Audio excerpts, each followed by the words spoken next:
Hello everyone. Today I will report about socialism.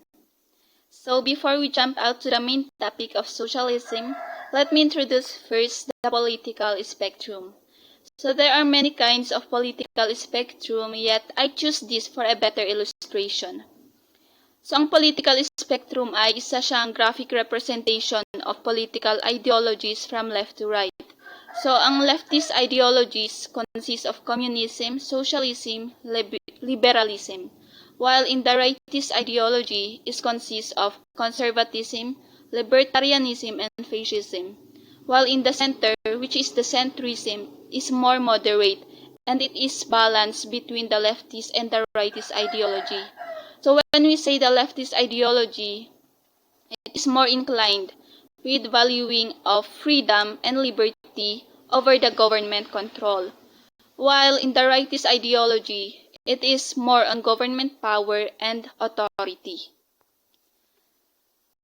What is socialism? Socialism is from the French word socialisme. It is characterized by public ownership of resources and the means of production. So, ang socialism is mas favor siya into public ownership rather than in private. Individuals do not work in isolation but in cooperation with one another. So, walang kanya-kanya. Dito, mas mahalagang cooperation kaysa magsarili. And the ideas is not just political equality but social and economic as well. So, ang socialism, ina-advocate din nito ang equality.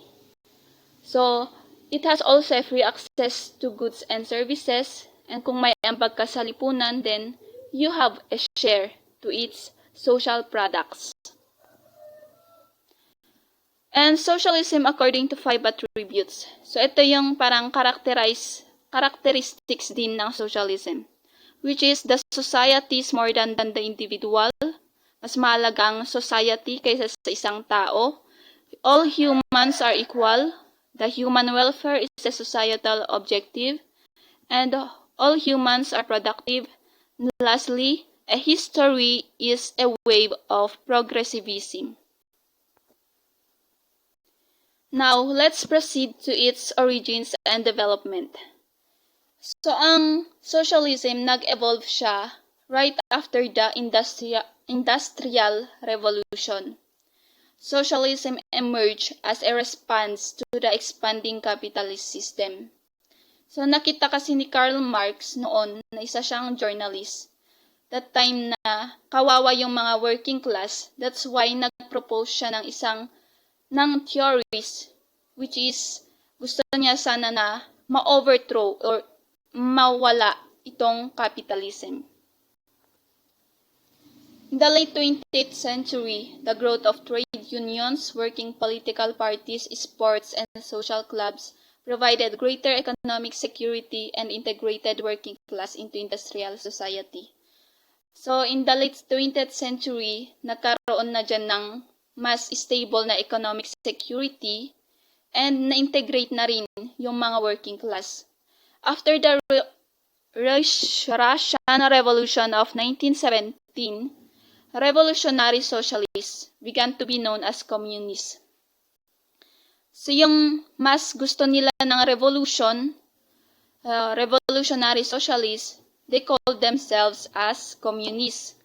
While yung mga gusto naman ng reform or yung mga reformist socialists, they called themselves as socialist or social democrat. So what is the central themes of socialism? So ito yung pinaka-feature ng socialism. So as an economic model linked to some form of social collectivization and planning. When we say about social collectivization, yung parang as one, yung walang kanya-kanya.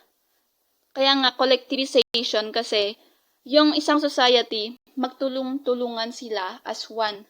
Walang kanya-kanya doon. And number 2, as an instrument of the labor movement, as an alternative to capitalism, represents the working class and offers a program through which the workers can acquire political and economic power. So mas nabibigyang halaga yung mga working class, and isa na rin itong parang remedy against the capitalism. Kasi ang capitalism mas concerned siya sa pera. Gusto niya ng pera, mas concerned siya into the economic state of the society. And number 3, as a political creed or ideology characterized by a particular cluster of ideas, values, and theories. So number 3, mas concerned siya into cooperation in the society, the equality, and the common ownership. Now, let's proceed to the roads to socialism. Number 1, the revolutionary socialism. Revolutionary socialism meant a complete transformation of all aspects of society. Some revolutionary socialists view this transformation as possible only through violence. So gusto nito na maalis or na-eradicate itong bourgeoisie parliamentarianism through violence. Number 2, revolution as a modernization project. Pre-democratic origins, links to underdevelopment, modernization from above. Number 3, implications of revolutionary road, violence, force as political means. Mas gusto na nito ng ang violence para sa pagbabago. While number 4, evolutionary socialism, which is the state neutrality, and evolutionary socialists feel that they can remedy the negative nature of the state and capitalism through a series of installment rather than a violent transformation. So parang kabaliktaran nito yung number 1 na revolutionary socialism. And number 5, which is the socialism and democracy. Ito na yung the inevitability of gradualism. Implications of ballot box socialism, electoralism, catch-all, socialist parties, and sometimes the corruption of power, bourgeoisie state, etc.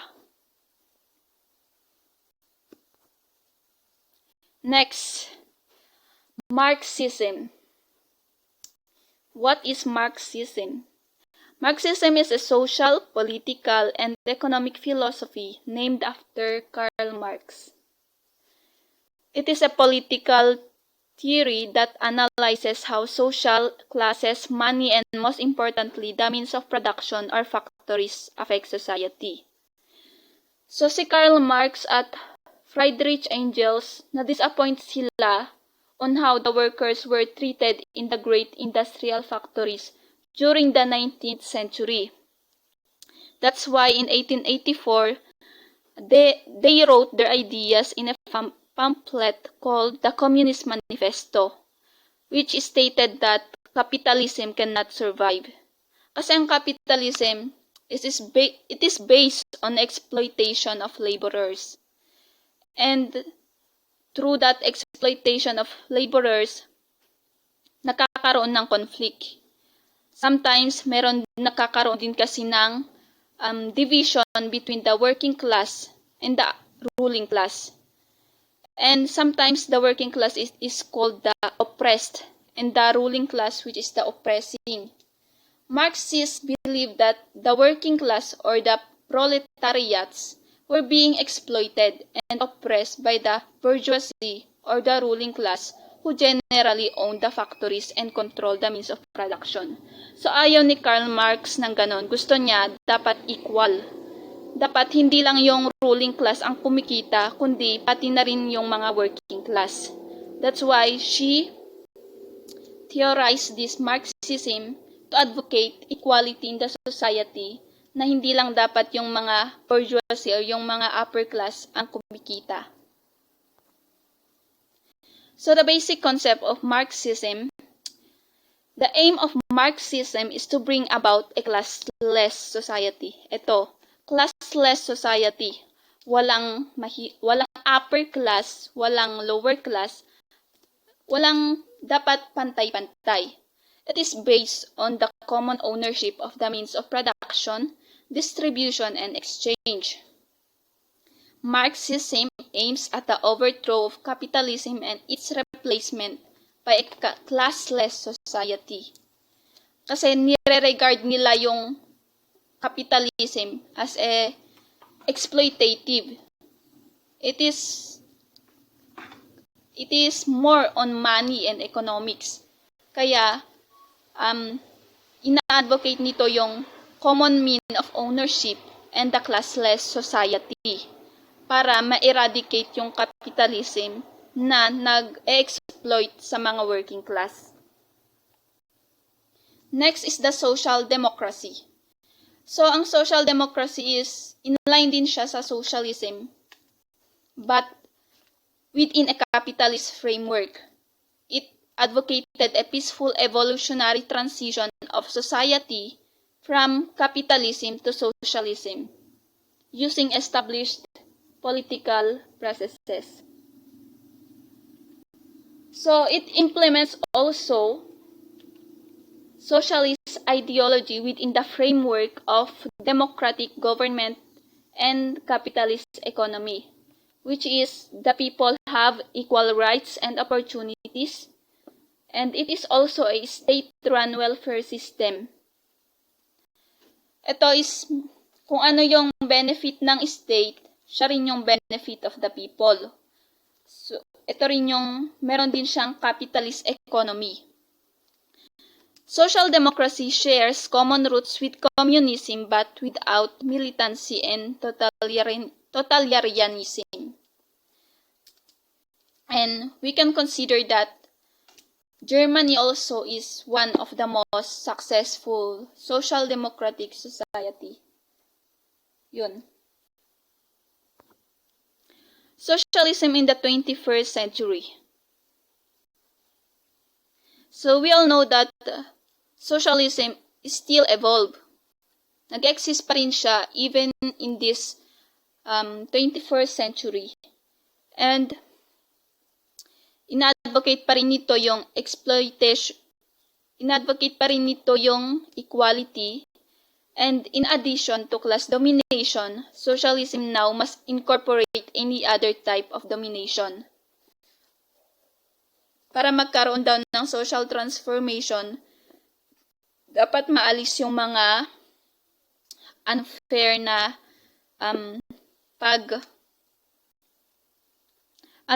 exploitation sa gender, racial or environmental, sexual and generational.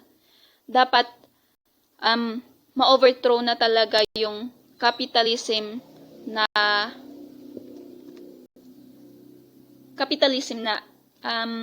pagpapatakbo ng isang ekonomiya.